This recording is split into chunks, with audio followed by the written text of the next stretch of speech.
Pemirsa, Kementerian Investasi dan Hilirisasi atau Badan Koordinasi Penanaman Modal memastikan investasi Apple akan bertambah melalui vendor-vendor Apple Inc. Usai satu vendor AirTag akan membangun pabrik di Batam dengan investasi $1 miliar Amerika Serikat.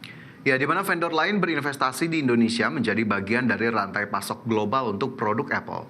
Menteri Investasi dan Hilirisasi atau Kepala Badan Koordinasi Penanaman Modal, Rosan Perkasa Roslani mengungkapkan, selain pembangunan pabrik AirTag di Batam, ada beberapa vendor Apple lainnya yang tengah dalam proses investasi di Indonesia. Rosan menyebutkan kehadiran vendor tersebut diharapkan dapat memperkuat posisi Indonesia dalam rantai pasok global produk Apple. Hal ini guna mengejar Vietnam yang saat ini sudah terdapat 34 vendor dari Apple. Oh, ada. Ini kan baru first stage. Ada, kita udah diskusi, tapi kan yang dan saya meyakini ini akan terus berkembang kok. Jadi nanti vendor-vendornya itu akan bertambah, apalagi kita kan sekarang baru satu. Dibandingkan oleh Vietnam itu udah lebih dari 34. Berapa Pak yang propose, Pak?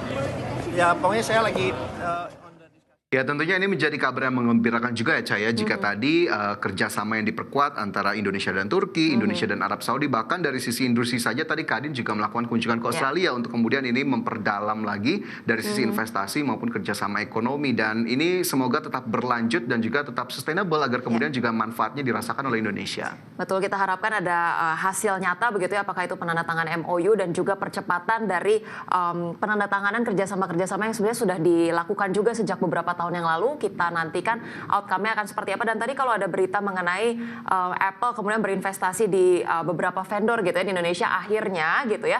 Tapi kemudian kalau benchmarknya masih di Vietnam gitu ya dibandingkan dengan 34 vendor, rasanya kita masih kalah saing dan masih harus tetap evaluasi juga. Apalagi begitu ya. Nilainya sudah ratusan triliun di Vietnam begitu ya, cukup jauh begitu untuk investasi di Indonesia. Apakah kemudian dari segi birokrasi, kemudian tenaga kerja, ataukah kemudian juga dari kemudahan berbagai regulasi atau seperti apa begitu ya, kita harapkan nantinya akan ada progres yang cukup signifikan.